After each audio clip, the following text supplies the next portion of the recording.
कल्याण नहीं कर सकता। जब वो नाम सिद्ध हो जाएगा तभी आत्म कल्याण करेगा। ऐसे कोई नाम लेते रहिए। कोई नाम अपने युग में सब ठीक थे।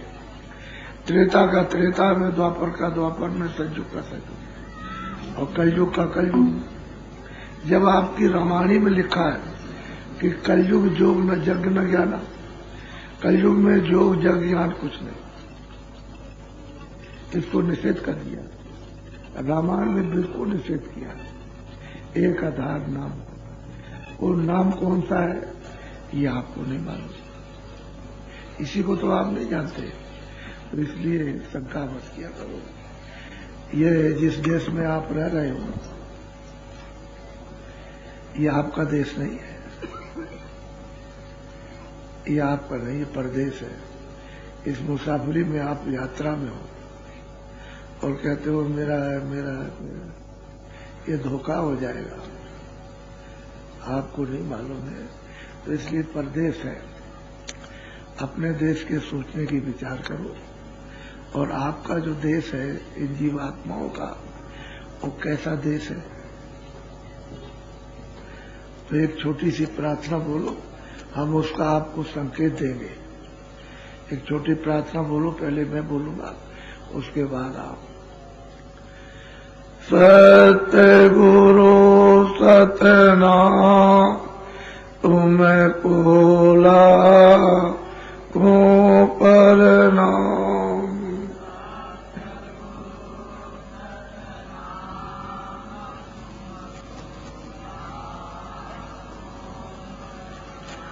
कोटिन सूरज चांद सितारे,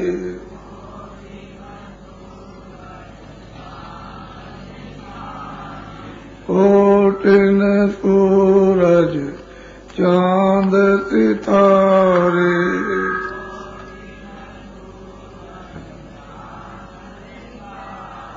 रोम रोम में करें उजारे,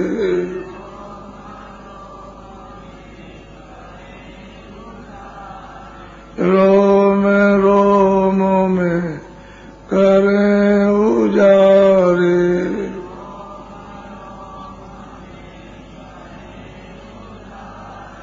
सत्य पुरुष करता तुम्हें कोला को परनाम।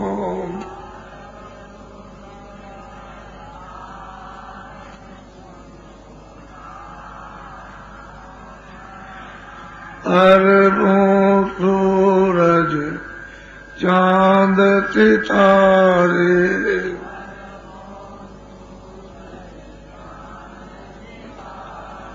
रोम रोम में करे उजारे,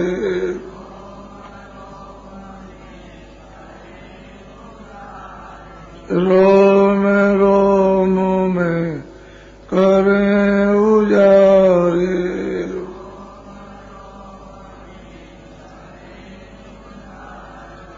अलख पुरुष करता तुम्हें कोला को परनाम।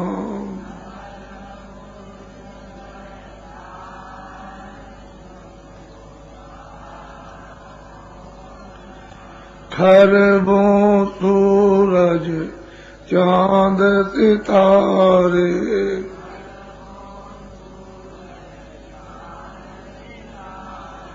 खरबों सूरज चांद सितारे,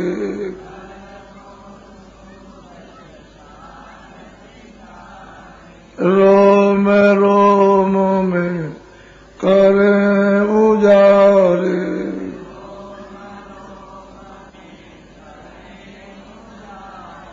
रोम रोम में करें उजारे।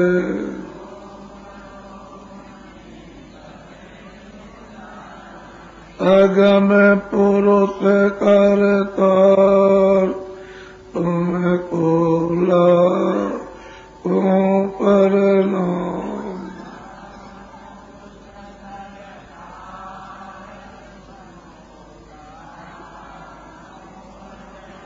नील नील शशि भान उतारे,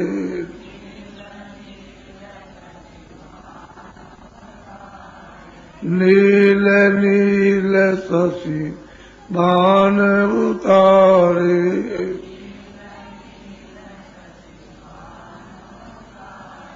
रोम रोम में कर उजारे,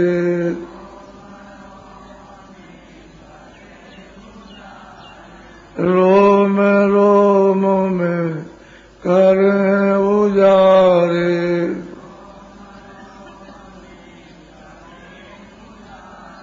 अनामी पुरुष करता तुमको लाखों प्रणाम,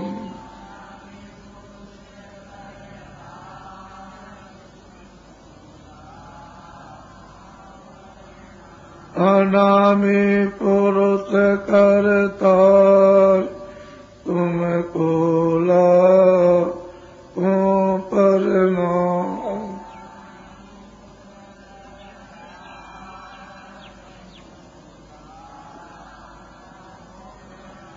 तुमको लाखों प्रणाम।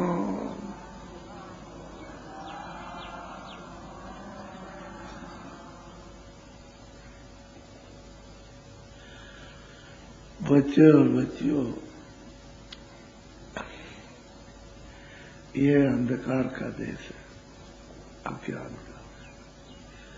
तुम्हारा देश है जहां कभी रात होती नहीं, न कभी दिन होता, न ये पृथ्वी है, न आसमान है, और न ये और न दुकानें, न खेती है।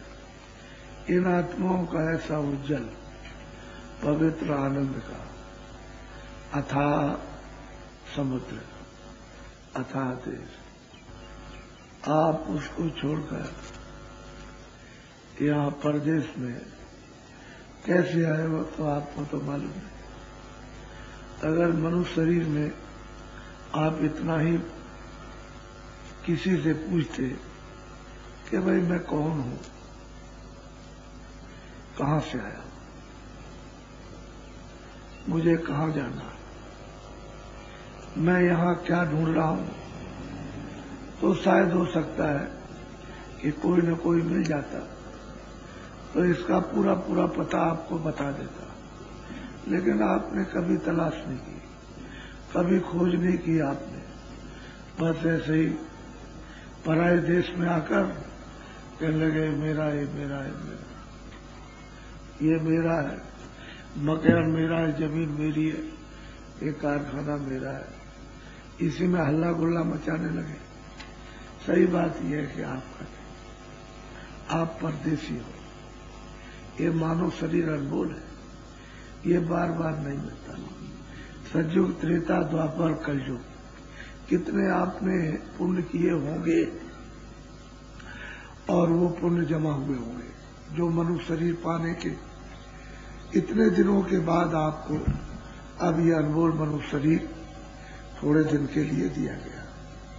मकान मालिक ने ये आपसे कहा है कि देखो ये मकान है मेरा, मैं शुद्ध पवित्र तुमको देता हूं, स्वच्छ, इसमें जीवात्मा बंद है। दो काम इसको दिए गए हैं, एक अच्छा काम, एक बुरा काम। अच्छे और बुरे काम को दोनों को समझ लेना अच्छी तरह से। ऋषि मुनि महात्मा गांव गांव घूमते रहते हैं और ये बताते हैं कि भाई ये अच्छा काम, ये बुरा काम। बुरे काम से दुख होगा, तकलीफ होगी, बीमार होगे, रोगी होगे, लूले होगे, अंधे होगे, बहरे होगे, गरीब हो जाओगे, सताए जाओगे, मारे जाओगे। इस बुरे काम से 4 खानों में, 84 लक्ष योनियों में और नरकों में जाओगे। ये अच्छा काम, इससे सुख मिलेगा, सुख मिलेगा। तो 2 चीजें तो आपको हमेशा ध्यान में रखना चाहिए कि क्या अच्छा और क्या बुरा है। इसी को समझने की तो महात्मा हमेशा सचेत गांव गांव में सबको करा करते थे। तो कोई आदमी धोखा नहीं देता था, बेईमानी नहीं करता था, झूठ नहीं बोलता था, लड़ाई झगड़े नहीं करता था, चोरी डकैती नहीं करता था, किसी को मतलब ये कि कत्ल नहीं करता था, सीना चोरी नहीं, दगेबाजी नहीं। सब लोग प्रेम भाव से एक दूसरे के काम आते थे और प्रेम से अपने घर में अपने बच्चों की, परिवार की सेवा करते थे। सब में एक दूसरे में प्यार था, कोई लड़ाई झगड़ा नहीं थी और जरूरत पड़ने पर सब लोग एक दूसरे के काम आते थे। जरूर महात्मा आते थे, कभी देखो मनुष्य मंदिर है, ये अमूलक थोड़े दिन के लिए तुमको दिया गया, उसने कहा है कि मैंने थोड़े दिन के लिए दिया तो तुम ऐसा करो कि उसके दिए हुए अनमोल मनुष्य मंदिर में अपनी जीवात्मा को जगा लो और उस परम पिता, उस प्रभु के पास पहुंचा दो। कभी आपने सोचा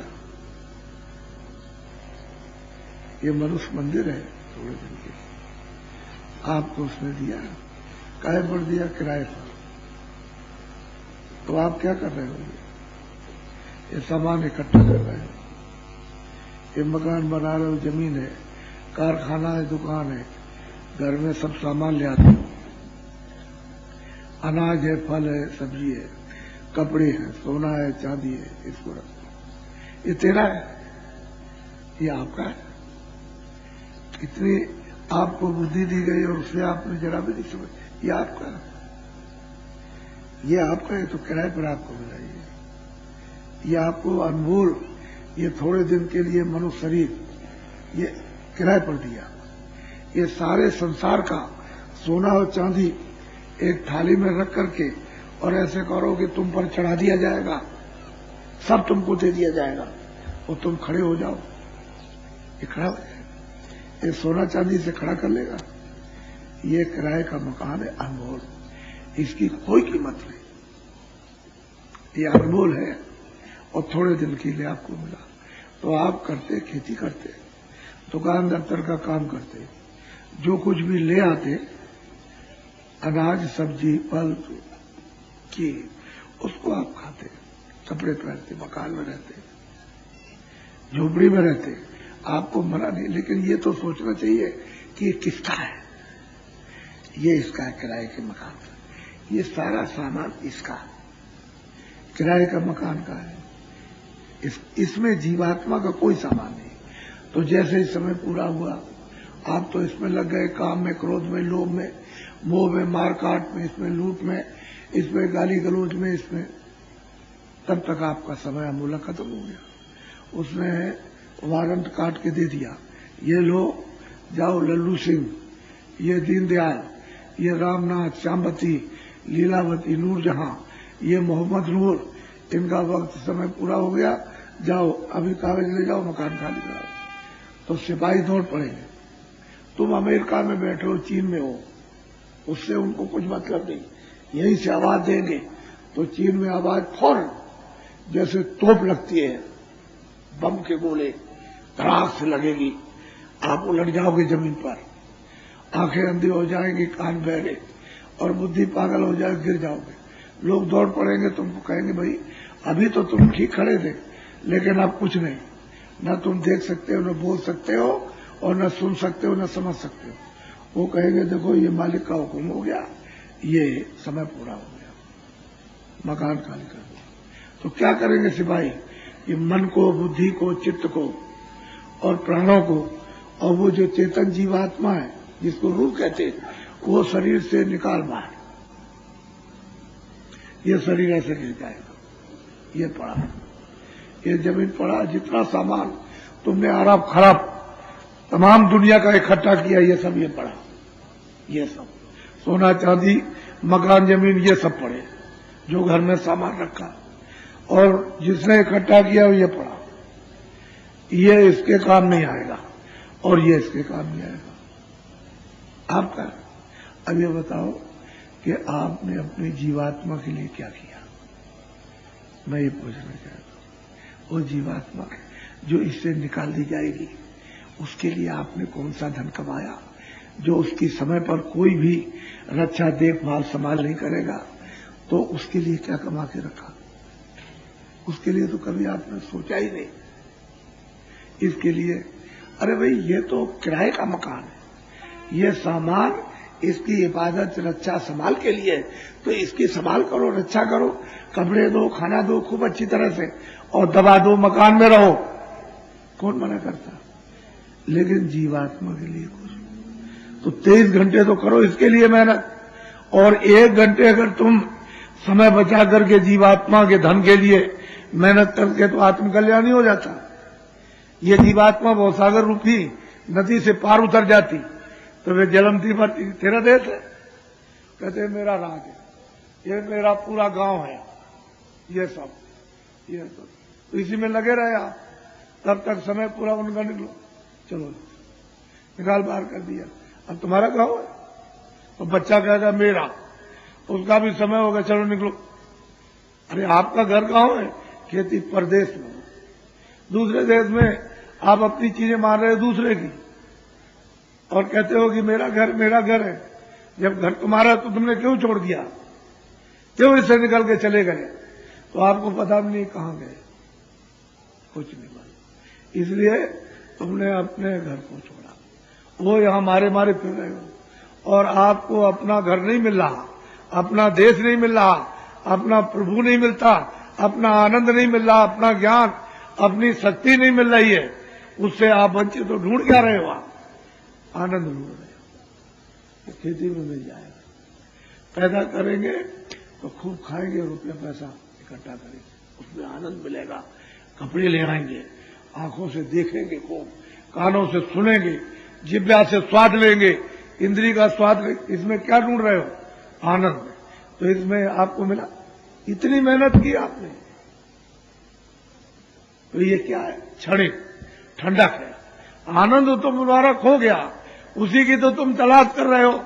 जिस आनंद को छोड़ करके आए हुए हो उसी को ढूंढ रहे हो कि राजपाट में, धन दौलत में, इसमें सुंदरता में, इसमें उसमें कहीं मिल जाए, तो सब छोटे बड़े उसी की तलाश कर रहे और दो रहे। जब राज में चले गए तो कुछ नहीं, इसमें चले आए धन दौलत में तो उसमें कुछ नहीं, इसमें कुछ नहीं, कुछ है नहीं, इसमें नहीं है बच्चा, यहां कहां मिलेगा? यहां तो वो चीज है ही नहीं, जहां तुम ढूंढ रहे हो जंगल है, ये भूल भरम का, ये बियाबान अंधकार अज्ञान का जंगल है, इसमें कुछ आपको नहीं मिलेगा। कोई महात्मा कोई फकीर मिलते तो आपको मनुष्य रूपी मंदिर में सीधा जिस रास्ते से जीवात्मा आई उसी रास्ते से वापस बता देते, कहते इसको पकड़ लो, चलो अपने घर में, वो तो रास्ता भटक गया। इसलिए आप लोग बहुत विचार से ये जो आप कर रहे हो अच्छा काम, तुमने मानव धर्म को खो दिया, सत्य को खो दिया, दया को खो दिया, प्रेम को खो दिया, आपने मतलब है चरित्र को खो दिया, आपने सेवा खो दी, सम्मान खो दिया, आदर खो दिया, ये तो सब चले गए, पहचान आपने खो दी। तो ये बताइए कि मानव धर्म तो खत्म हो गया। मनुष्य के जितने गुण थे वही तो मनुष्य का मानव धर्म था, वो तो समाप्त हो गया। अब झूठ बोलना, धोखा देना, बेईमानी करना, दगाबाजी करना, और चोरी करना, और डकैती करना, और हिंसा करना, और निर्दयता के कत्ल कर देना, आदमी का बच्चे को काट डालना, ये क्या किया? क्या मालूम है आपको कि क्या है ये अच्छा बुरा कर्म? रामायण में लिखा है तुम्हारे यहां कि मैं उन सबका हिसाब करता हूं,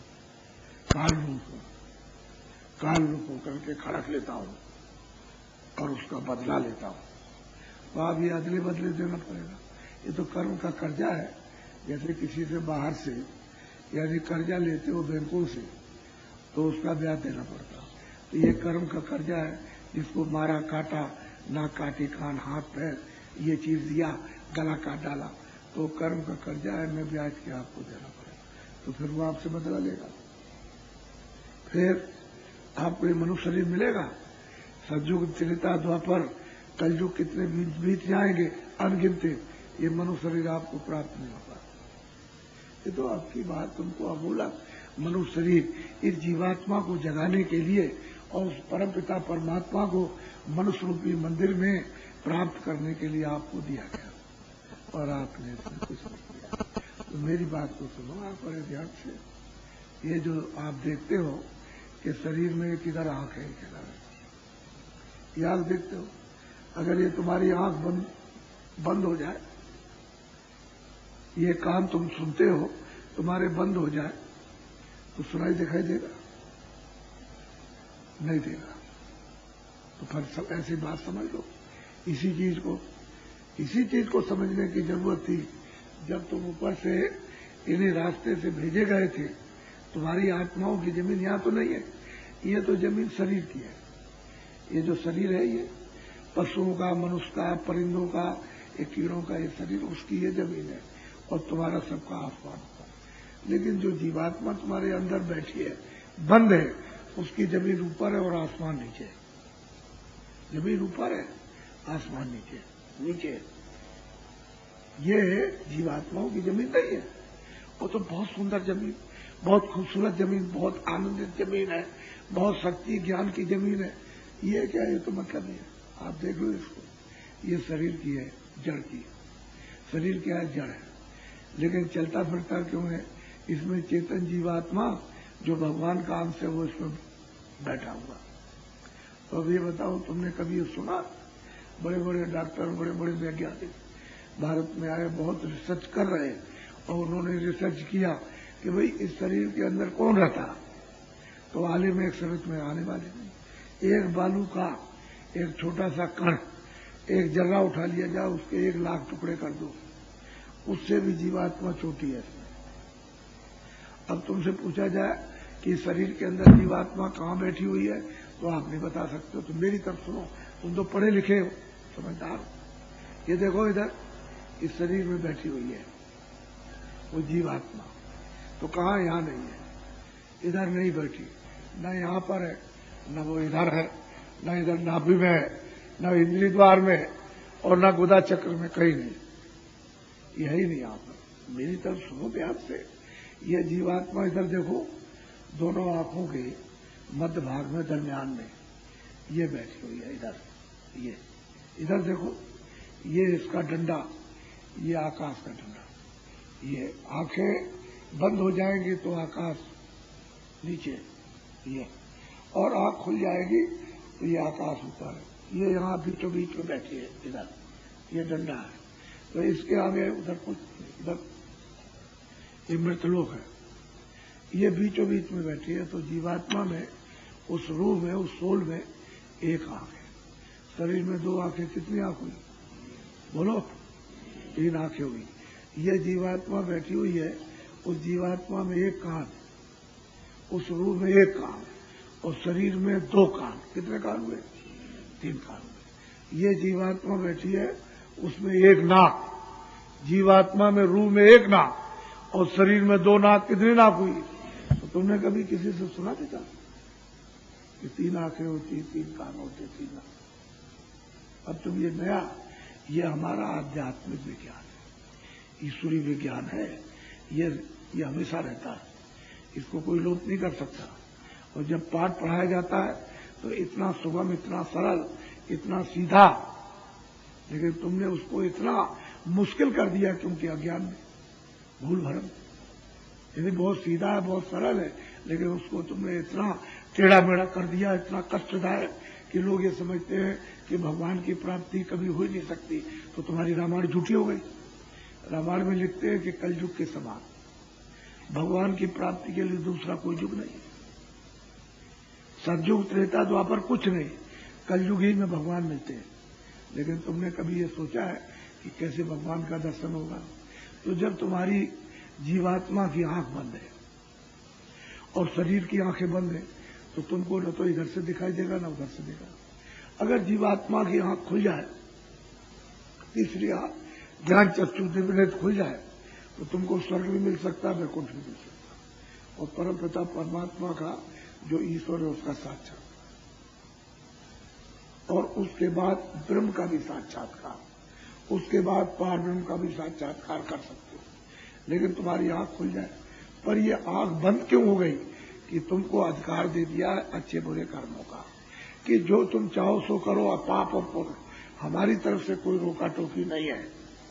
तो आपने मतलब ये अधिकार पाकर फिर आपने पाप पुण्य, पाप पुण्य, पाप पुण्य, तो ये सब गंदगी आपने, ये सब की सब, ये उसका हृदय, ये नीचे हृदय नहीं है।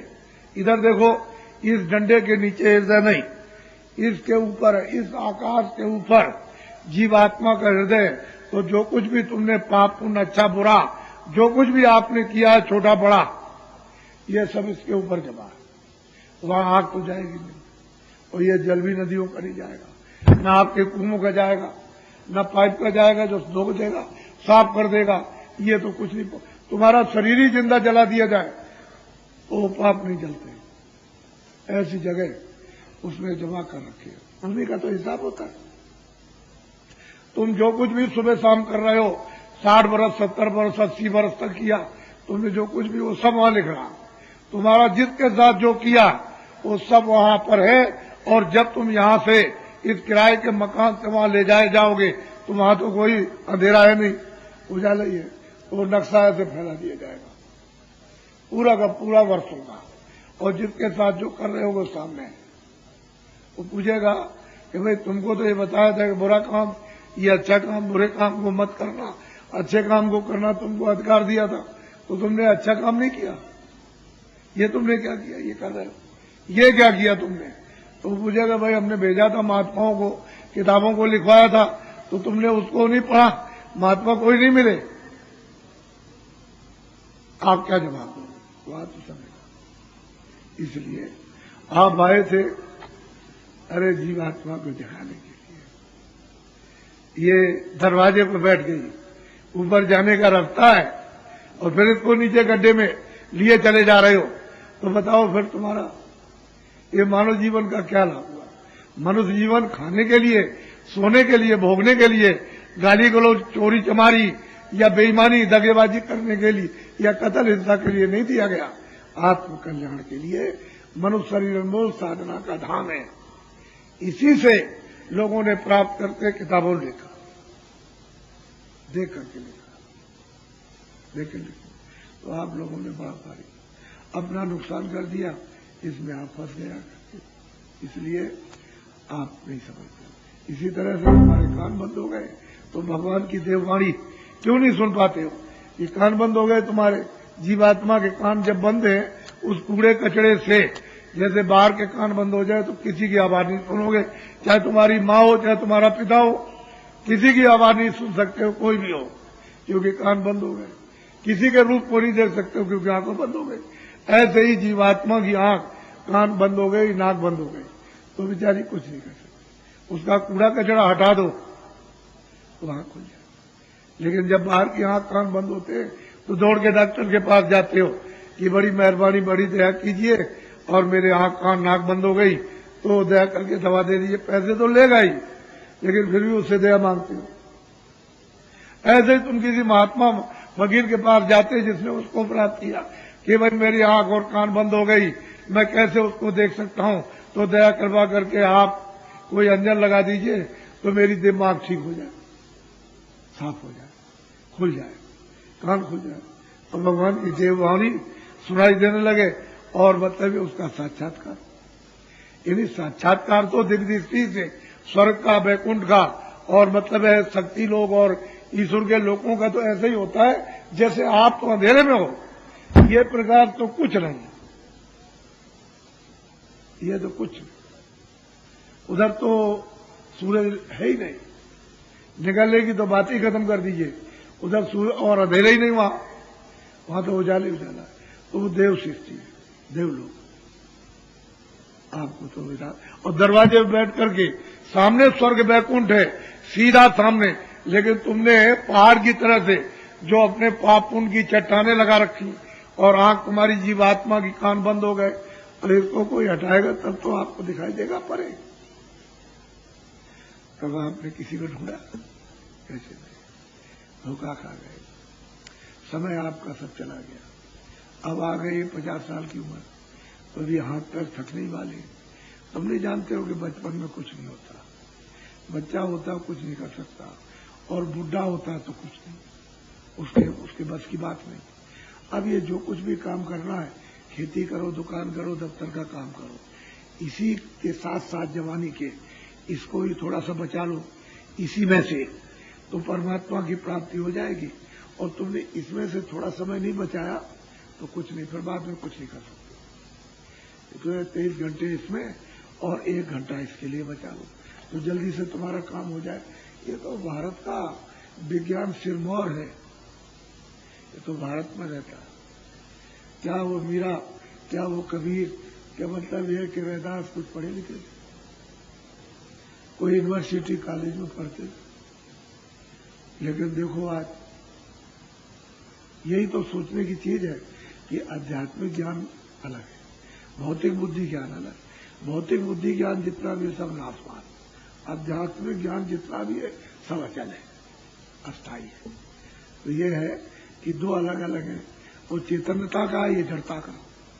ये बुद्धि ज्ञान जड़ता का, ये सब जड़ चीजें। इनको जितनी भी चीजें बनाओ सबका नाश है, बनाने वाले का ही नाश हो जाता है इसी का, तो इसका तो नाश हो ही जाएगा।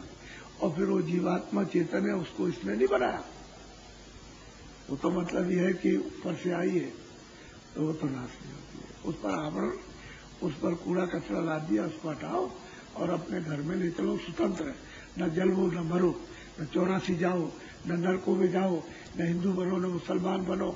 और न मतलब यह है कि तुम खेती वाले न दुकान, न मल न मूत्र, न बीमारी न कपड़े, कुछ नहीं। ऐसा तुम्हारा मतलब है कि आनंद है। अब बच्चा अमीर गरीब के यहाँ होता है तो नंगा आता है, कोई सोना चांदी लेके आता है, कोई स्त्री या बच्चे लेकर के रोता है, क्यों ऐसे हाथ ऐंठता है, उसको पीड़ा है, उसको बहुत दर्द है, वो बयान नहीं कर सकता।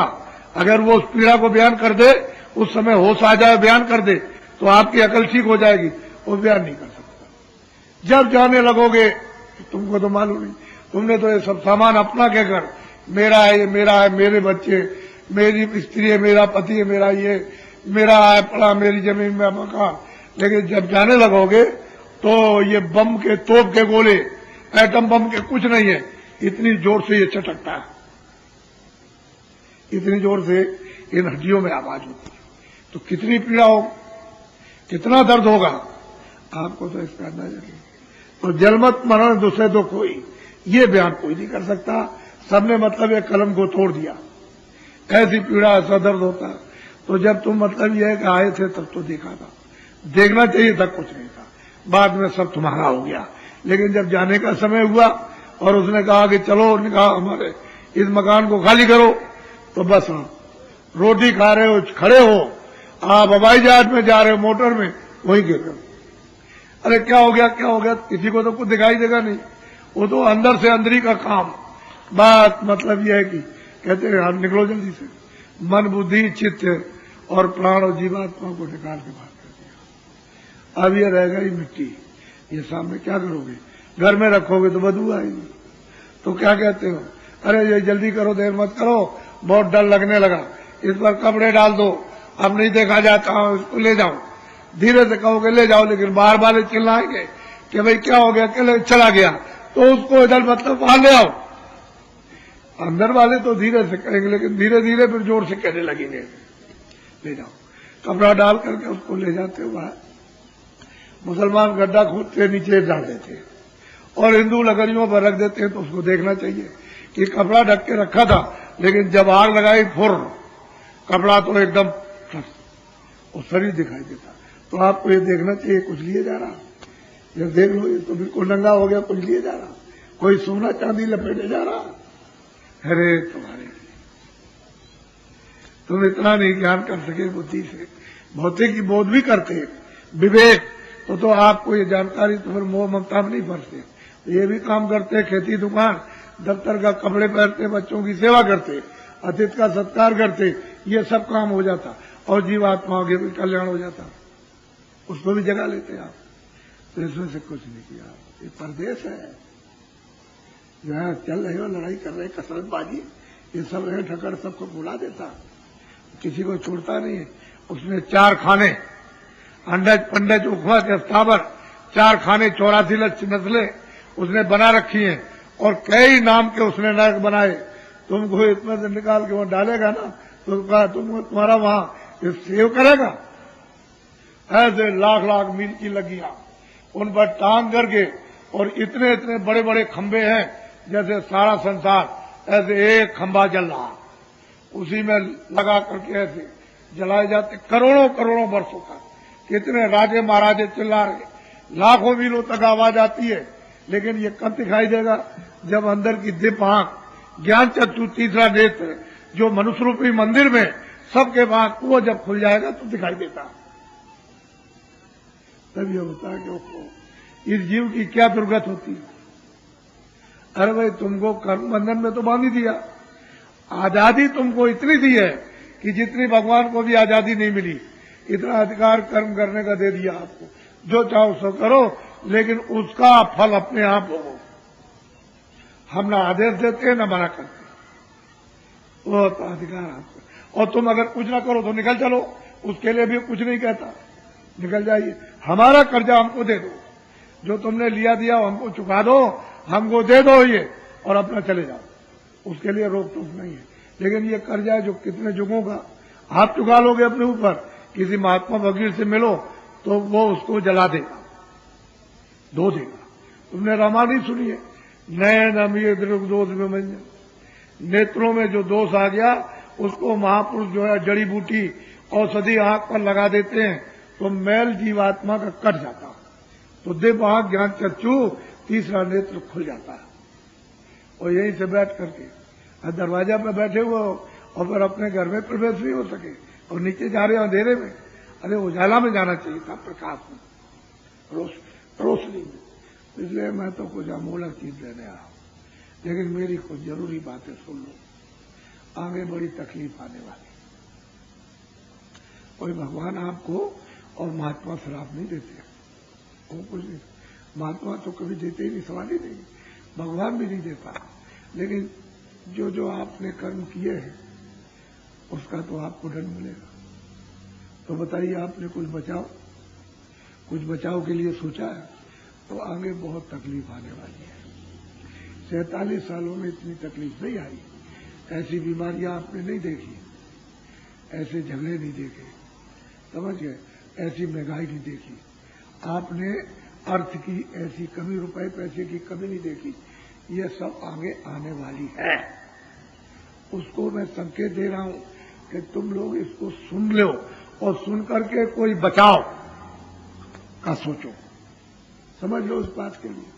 तो मेरी बात सुनो, एक चंडी देवता है, देवता, या तो उसको देवता कहो, देवी कहो, लेकिन बाहर की चर्म आंखें, ये शरीर की जो 2 आंखें बाहर से, इनसे वो नहीं दिखाई देता, इनसे उसको नहीं देख सकते हो, देवता को, देवी को। किससे दिखाई? जब अंदर की दिव्य आंख, ज्ञान चक्षु खुल जाए, उससे वो दिखाई देता। तो चंडी यानी देवता, वो एक मसाल लेकर के 4 वर्ष हुए, अब 2-3 दिन ज्यादा हो गए, 4 वर्षों से वो बोल रहा हूं कि देखो होशियार हो जाओ, चंडी जो है एक मसाल लेकर और एक हाथ में तलवार लेकर वो विश्व के देशों का दौरा कर रही है। सबका बात को समझ लीजिएगा आप, विश्व के देशों का दौरा कर रही, तो क्या करेगी? वहां के धन को गायब कर देगी, छुपा देगी। जो नाम होगा वहां के धन का, यानी रुपए पैसे डॉलर का या और कुछ है यहाँ, और जो भी नाम होगा उस देश का, उसको गायब कर देगी।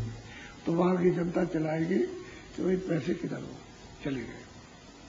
वहां के जो सेठ साहूकार हैं वो चिल्लाएंगे भाई ये किधर गया, तो शासक भी चिल्लाएंगे कि भाई ये बात समझ में नहीं आई कि रुपया पैसा किधर चला गया, ये कमी कैसे हो गई, क्योंकि हमारा देश तो भरपूर था, संपन्न था, तो ये कमी कैसे हो गई। तो सब फिर उस देश में जाएगी, वहां गायब कर देगी, उस देश में जाएगी, उसको गायब करेंगे, उसमें जाएगा, उसको, जितने विश्व में देश हैं सब में जाकर के गायब कर देगी। भारत में भी आएगी।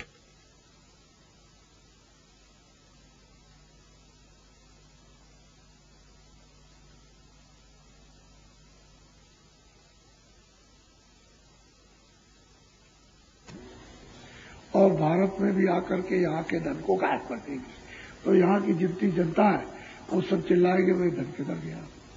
सेठ साहूकार चिल्लाएंगे, ये फैक्ट्री कारखाने वाले और दुकान वाले, वही धन किधर चला गया। तो शासक वो भी चिल्लाएंगे, जो शासन करते हैं, वही धन किधर चला गया, ये चिल्लाएंगे बड़े जोर के साथ। तो क्या करेगी वो चंडी कि राष्ट्रपति और प्रधानमंत्री के मन को खराब कर देगी। पहले तो आपस में मन खराब करेगी और फिर जब मन खराब हो जाएगा तो वो कहेंगे राष्ट्रपति और वो कि अच्छा उस मुल्क पर हमला कर दो, वो कहेगा उस मुल्क पर हमला करो, वो कहेगा उस मुल्क पर हमला करो, वो कहेगा उस मुल्क का हमला करो।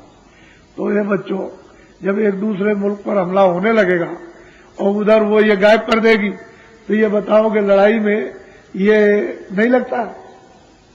ये लगेगा नहीं? लगेगा। तो ये किधर से आएगा? ये किधर से आ जाएगा? लड़ाई में तो यानी अकूत धन खर्च होता है, वो फिर किधर से आएगा? फिर वो चिल्लाएंगे वहां के लोग कि हमारे देश में अनाज नहीं रहिएगा, जनता यानी भूखों मरने लगी, और ये भूखों, तो वो भी चिल्लाएगा कि मेरे यहां जनता भूखों मरने लगी, तो वो भी चिल्लाएगा मेरे यहां, तो मेरे यहां अगर किसी के पास हो तो मुझे भेज दो अनाज।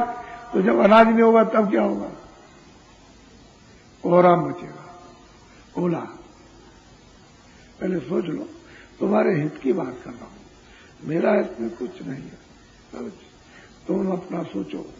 मैं तो तुमको संकेत दे दूंगा कि तुमने जो कर्म किए हैं उसका आगे मतलब यह है कि कष्ट, दुख, तकलीफ भयंकर आने वाली है, तुम उसके लिए बचाव करो। तो बचाव के लिए कुछ सोचना चाहिए।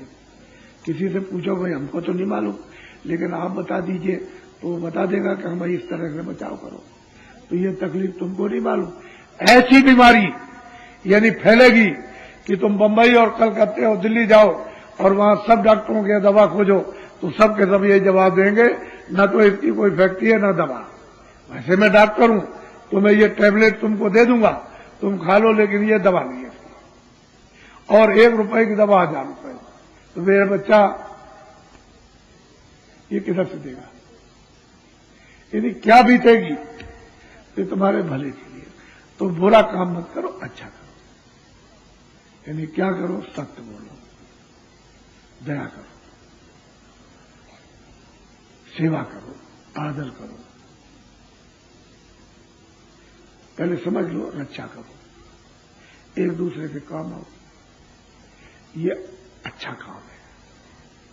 धोखा मत दो, बेईमानी मत करो, झूठ मत बोलो, दगेबाजी मत करो, चोरी मत करो, डकैती मत करो, ये बुरा काम। अच्छे काम को करो। चलो आज ही से शुरू कर दो। तो दिन में खेती करो, दुकान दफ्तर का काम करो, जो भी दफ्तर है सरकारी से लेकर के प्राइवेट तक, और खेती और दुकान, जो कारखाने से लेकर के और कस्बों में और मतलब शहरों में दुकानें, ईमानदारी मेहनत के साथ।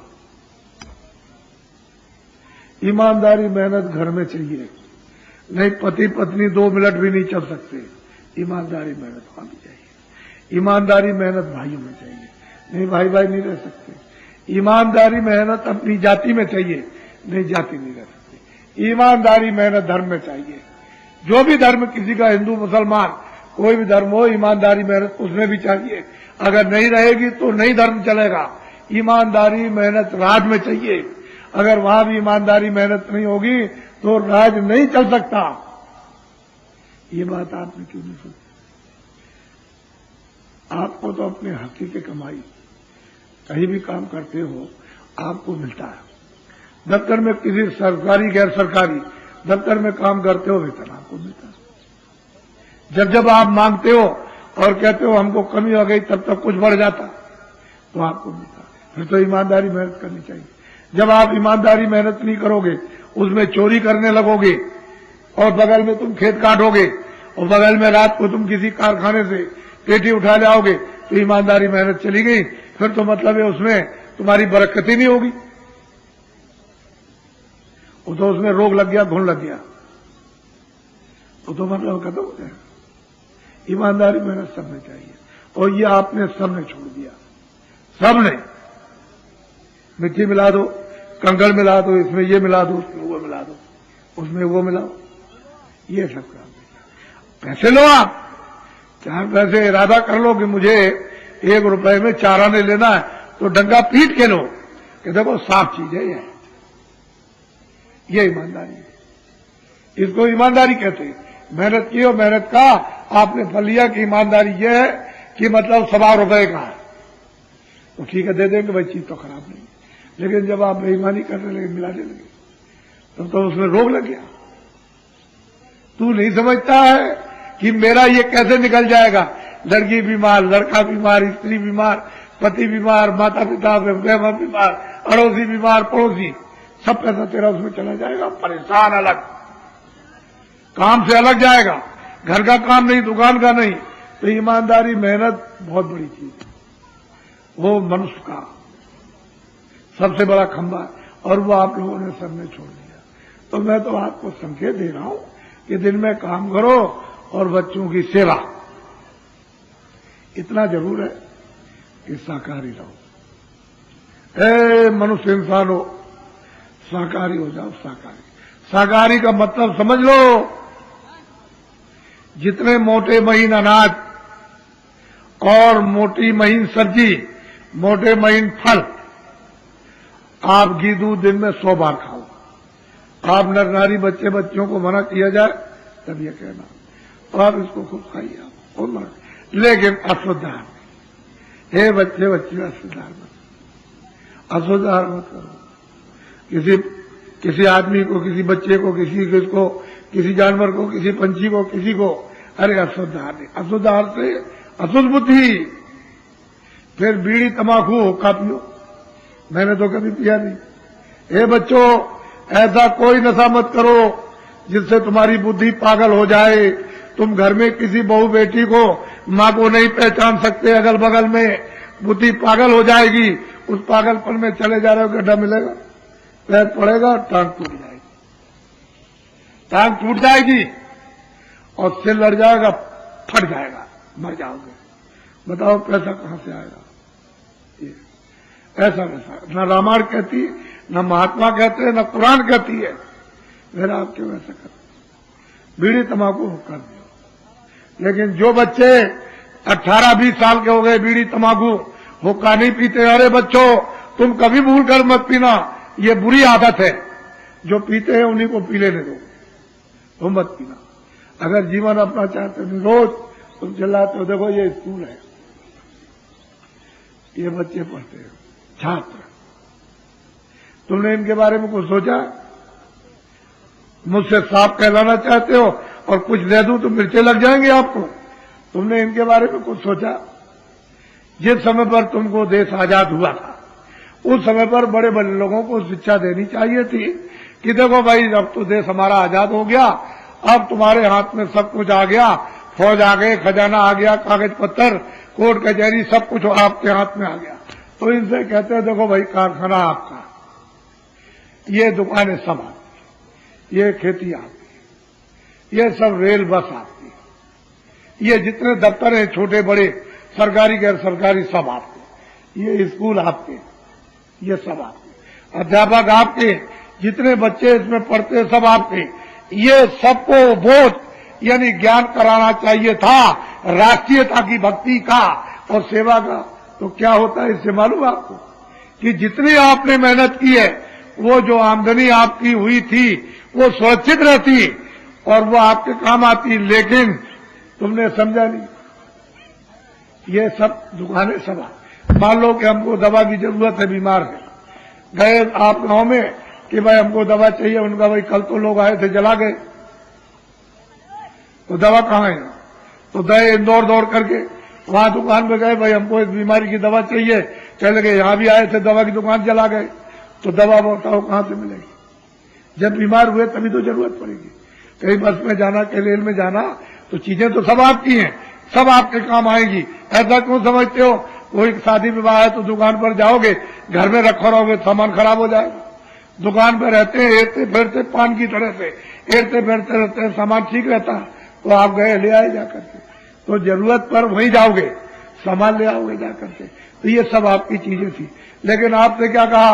बस तोड़ दो, रेल तोड़ दो, स्कूल तोड़ दो, बच्चे मार दो, मास्टरों को मार दो, इन दुकानों को जलाओ, कारखाना जला दो, इसको कर दो और उसको जलाओ, दफ्तरों को जला दो और दफ्तरों के कर्मचारियों को मार दो, तो चारों तरफ से, और क्या मिलेगा तुमको? स्वर्ग मिल जाएगा।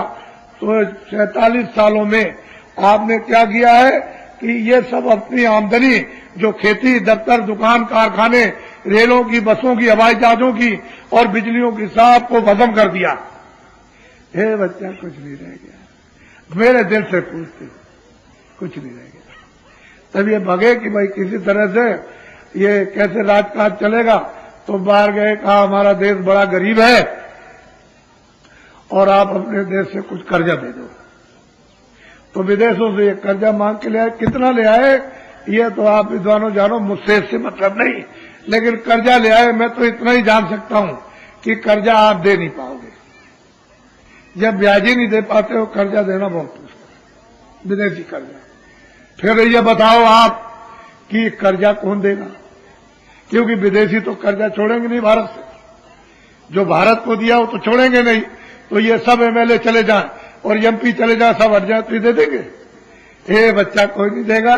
ये जो बैठे जंगलों में जो अनाज पैदा करते हैं, ये भूमि जोता काश्त का, ये सब इनको देना पड़ेगा और एक नया पैसा कोई नहीं। इसलिए आपको ये बोध कराना चाहिए था कि ये सब आपकी चीजें हैं, दुकान, दफ्तर, रेल, बसें, और ये मतलब ये है कि राष्ट्रीयता तुम्हारे काम आएगी। आज भक्ति का पाठ पढ़ा दिया होता और तुम्हारी आमदनी सुरक्षित रह गई होती तो भारतवर्ष, तुम्हारा देश इतना धनाढ्य हो जाता कि विश्व के यानी देश तुम्हारे धन से पीछे हो जाते। तुमने नाश कर दिया। ये हमसे पूछिए आप। इसलिए ये बच्चे पढ़ते। अब ये बताओ आप, इनके लिए आपने क्या सोचा? इतने स्कूल है, तमाम मतलब है भारतवर्ष में कितने स्कूल, कितने बच्चे पढ़ते, इनके लिए आपने क्या सोचा? अब जब पैसा नहीं रह गया, यानी कर्जे का पता नहीं कहां लगा, तो बगे आप वहां विदेशों में, वहां के सरकारों से कहा हाथ जोड़कर कि हमारा देश गरीब है, अपने देश के सेठ साहूकारों को यहां दे दो, तो अपने पूंजी का यहां से ले चलो, विस्तार कर दो, क्योंकि वहां पूंजी नहीं रही। मतलब इस साफ साफ स्पष्ट बात है कि भारत में पूंजी नहीं रही, तब बुला रहे हो आप कि पूंजी का विस्तार कर दीजिए, हम सब सुविधा देंगे। अब वो यहां आ रहे, हे बच्चों स्कूलों वाले, ये सब के सब बाहर नक्शा ले जाएंगे, तुम्हारे छोटे बड़े कारखानों में क्या बनता है इसका नक्शा ले जाकर के बाहर यानी ले जाएंगे और वहां सामान बनाएंगे, सुंदर बनाएंगे, मजबूत। तुम्हारे यहां 400 रुपए का, उनके यहां उनका सामान 50 रुपए का। ये मानो 2 अरब की मानो मंडी है, भारतवर्ष है मनुष्यों की। ऐसी मंडी को कौन नहीं चाहेगा? तो वो सामान ला करके फेंक देंगे। ए बच्चों, सुंदर रहेगा, मजबूत रहेगा और सस्ता। वही 400 रुपए, 50 रुपए का, तो लोग सब उसको चाहेंगे कि भाई वो सुंदर किया गया, मजबूत किधर चला गया, सस्ता किधर है, बढ़िया वाला, वो हमको चाहिए, हमको ये दुकानों पर नहीं। तो ये दुकानों का सामान देसी आपका रखा रहेगा, या तो इसको और कम में निकाल दीजिए, जल्दी जल्दी रखा रहेगा। तो ये दुकानदार कारखानों से यानी सामान पेटियों से नहीं मंगवाएंगे, वो सामान वही स्टॉक गोदाम में जमा हो जाएगा। जब जमा होगा तो लेबरों को वहां से मजदूरी किधर मिलेगी? इसलिए वो कारखाने ऑटोमेटिक बंद हो जाएंगे। तो जब उनके मैनेजर और उनके कर्मचारी बाबू और मजदूर जब घर में बैठ जाएंगे, जब कारखाने बंद हो जाएंगे, तो उनके भी तो बच्चे इन स्कूलों में पढ़ते हैं और कामगारों के बच्चे भी पढ़ते हैं और लोगों के भी पढ़ते हैं। तो आपने इन बच्चों के बारे में कुछ सोचा, कुछ विचार किया? कहते हो हम विद्वान हैं और कहते हो हम डिग्री प्राप्त की, कहते हो हम बड़े समझदार। आपने इसके लिए जनरेशन, ये जो दुरुपयोग होने जा रहा, ये जनरेशन के बारे में बच्चों छात्रों के लिए सोचा? तो आपने ये क्यों नहीं कहा कि हमारे देश के जितने सेठ साहूकार हैं वो सब मेरे पास आओ और उनको जगह जगह बुला करके उनकी मीटिंग करते और उनसे कहते हैं देखो हम सब सुविधा देंगे, तुमको हर तरह की देंगे सुविधा, और तुम कहीं से धन ले आओ, यानी मतलब रुपया पैसा, और तुमसे इनकम टैक्स और सेल टैक्स नहीं लिया जाएगा, जो पुराना देते हो वही देते रहना।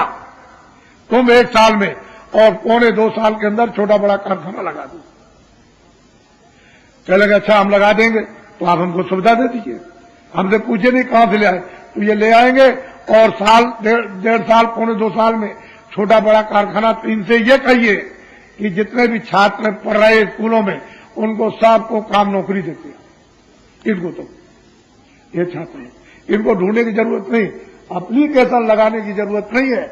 ये वहीं से पोस्ट कार्ड अपना लिख देंगे और वो जमा रहेगा, मैंने ये डिग्री प्राप्त कर ली, अब करने जा रहा हूं, तो वहां रखा रहेगा। जैसे ही डिग्री प्राप्त होगी उनको पता चल जाए, इनको काम नौकरी दीजिए। तो भारत का जो वास्तव में वैज्ञानिक तबका, उसका उपयोग हो जाएगा। और भारत का जो वैज्ञानिक है, जो छात्र है, अगर इसको सुविधा मिल जाए तो इतने विज्ञान का विकास करेगा कि विश्व में इतना विज्ञान नहीं जो भारत का कर जाएगा। लेकिन आपने उनको सुविधा दी, खाने को ठिकाना नहीं, कहता है कुएं में गिरने जा रही, हमको दुआ दे दीजिए, हम सीने मरेंगे। भाई क्यों कह रहे, कहीं काम नहीं मिलता। ये डिग्री हमारे पास में कोई काम नहीं मिल रहा, कहीं भी नौकरी भी नहीं मिल रही कि बाल बच्चों को। फिर यह है कि इनमें ढोलना डाल देंगे।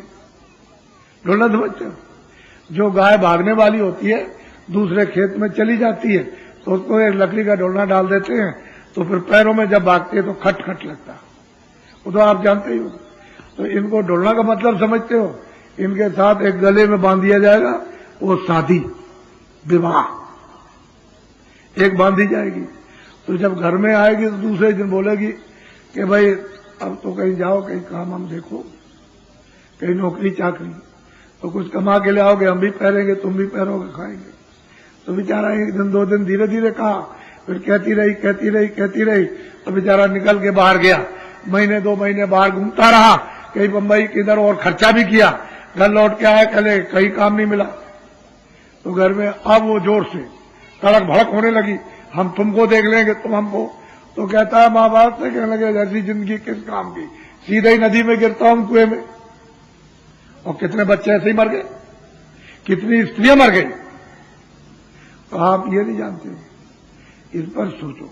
इनको अपने देश के लोगों को सुविधा दे दो। और बाहर के आने का भी मुहूर्त नहीं है, यानी योग नहीं है बाहर के आने का, बाहर विदेशियों के आने का और व्यापार करने का बच्चों मुहूर्त नहीं है। और तुम्हारा भी बाहर व्यापार करने का मुहूर्त नहीं है। तुम विदेशों में व्यापार करोगे, तुम्हारा नुकसान हो जाएगा, ये लिख लीजिए आप। और विदेश के लोग भारत में व्यापार करेंगे, उनका नुकसान हो जाएगा। लेकिन आपने ये प्रतिज्ञा की है कि तुम्हारा भारत में नुकसान होगा, पूंजी निवेश में हम देंगे, तो ये भी और घाटा हो गया। हम चिल्ला रहे 4 वर्षों से कि नुकसान होगा, और आप कहोगे नहीं हम नुकसान देंगे, तो कितना जमीन आसमान का अंतर। तो किसी की बात तो सुनना चाहिए कि भाई चिल्ला रहा, कोई अपने मतलब के लिए चिल्लाए, तब तो आप कह सकते हो भाई ये सब रोएंगे, ये चिल्लाएंगे। अभी आते हैं सब स्त्री को, ये बहुत तकलीफ है, बहुत बीमार है, बहुत परेशान है, और पैसे नहीं है, और ये नहीं है, और हम सब जगह वो आए, सब दवा खा ली, तो यहां कोई अस्पताल खुला? तो कहते नहीं, आशीर्वाद दुआ दे दीजिए। अब पता नहीं इनको कहां से मालूम हो गया कि दुआ आशीर्वाद दे दीजिए। मेरे पास कोई अस्पताल रखा हुआ जो मैं तुमको दवा बांट दूंगा, वहां दवा बटती है, वहां ले लो जाके, दो दवा हमने सब खा ली। अब बताइए यह हालत है। कहते हैं मैंने लाखों, कितने लाख रुपया खर्च किया, कुछ भी नहीं हुआ। अभी इसको देख करके तकलीफ होती है। ये तो काम आपका था, मेरा काम दो ये नहीं था। मेरा काम दो यानी अच्छाई बुराई का बोध कराना और जीवात्मा को जगाना मेरा काम था। तो तुम कहने अब ये कर दीजिए। अब बड़ा भारी नुकसान होने जा रहा। भारत का आदमी बच्चों ये बड़ा लालची है। मेरी बात को अपनी किताब में रखना लिख करके। ये बाहर के विदेशी अड्डा जमा लेंगे और थोड़ा बहुत आकर के पूंजी का विस्तार थोड़ी बहुत कर देंगे। वैसे तो उन्होंने क्या किया है कि वहां आए 3-3 लाख के बोर्ड लगा दिए मुंबई, कलकत्ते में, दिल्ली में, और कंपनी का नाम रख दिया और शेयर निकाल दिए और शेयर बिक रहे। एक ईंट भी नहीं रखी है कि सुई की नोक बन जाए और शेयर बिक रहे। वो तो अपना लेकर के डॉलर चले गए बाहर और ये दलाल उस शेयरों को बेच रहे। वो खरीद रहा, वो खरीद रहा, और एक भी चीज इतनी भी नहीं बन रही। अगर देखने जाइए तो कहीं उसका नाम पता ही नहीं।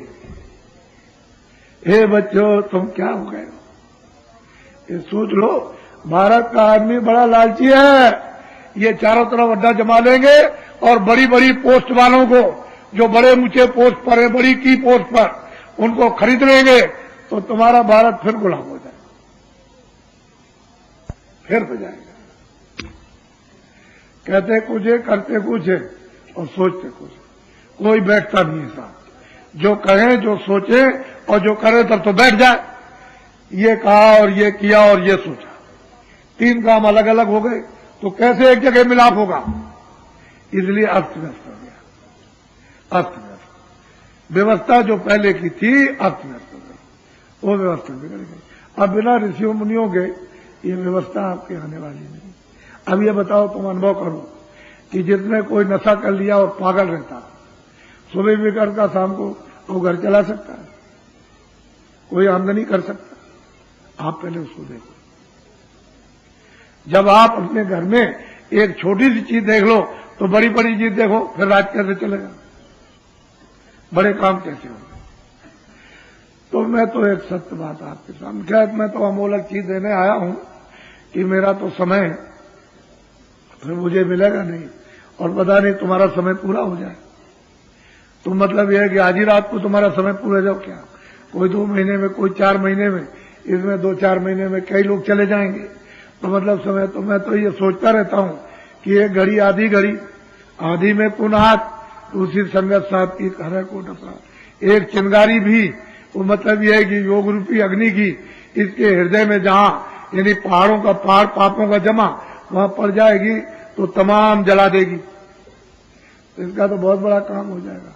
तो मैं ये सोचा करता हूं, इसलिए मैं तुमको अमूलक चीज देना चाहता हूं, वो प्यार से ले लो, आदर से, सत्कार से लो, इज्जत से लो, मान सम्मान से। मैं बेइज्जती में थोड़ी देना चाहता हूं, मैं तो आपका पक्का सेवक हूं। मैं कोई महात्मा थोड़ी हूं जो आप सोचते हो कि महात्मा होंगे, महात्मा नहीं, बिल्कुल नहीं, नाम निशान को नहीं, सिर्फ आपका सेवक है। आप फिर सेवक से काम ले लो। वो चतुर वो है मालिक जो सेवक से काम ले ले, जितना ज्यादा काम ले ले। और वो थोड़ी की बेवकूफी की बात है कि सेवक सेवा करने आया और उससे आप काम नहीं कर ले सके तो भाई मालिक किस बात की। सेवा करने वाले से सेवा ले लो। जो सेवा करता है वो तो सेवा ही करेगा। महात्मा जितने भी आए तो कभी महात्मा नहीं हुआ। आपने जो भी कहा उन्होंने कभी नहीं कहा मैं महात्मा, यानी उन्होंने तो स्वप्न में भी नहीं ख्याल किया कि महात्मा है। अगर महात्मा कहते तो सीधे न रखो, कैसे कह देंगे, बड़ा मुश्किल, कैसे भाव रखेंगे महात्मा का। इसलिए वो सेवक रहते। तो आप अमूलक चीज ले लो, ये मिलेगी नहीं आपको, चाहे जितना दुनिया में हीरे जवाहरात बांटो, पैसों से मिलने वाली नहीं है। ये तो जब उसकी कृपा दया होती है और महात्माओं को आदेश मिलता है तो कहते हैं भाई मानव आत्माओं पर ये आत्मधन की वर्षा कर दो, तभी ये होता है। वैसे पैसे से नहीं मिला, पूरा रात पाट दे तो आपको नहीं मिलेगी, चारों तरफ घूम आइए आपको मिलने वाली नहीं। तो घर बैठे आप ले लो, आप गंगा स्नान करो, अच्छा आपको ये चीज मिलेगी नहीं। पीछे आप विचार करना। तो 2 चीजों का तो ध्यान रखना, शाकाहारी रहना। बीड़ी तंबाकू का की तो कोई बात नहीं।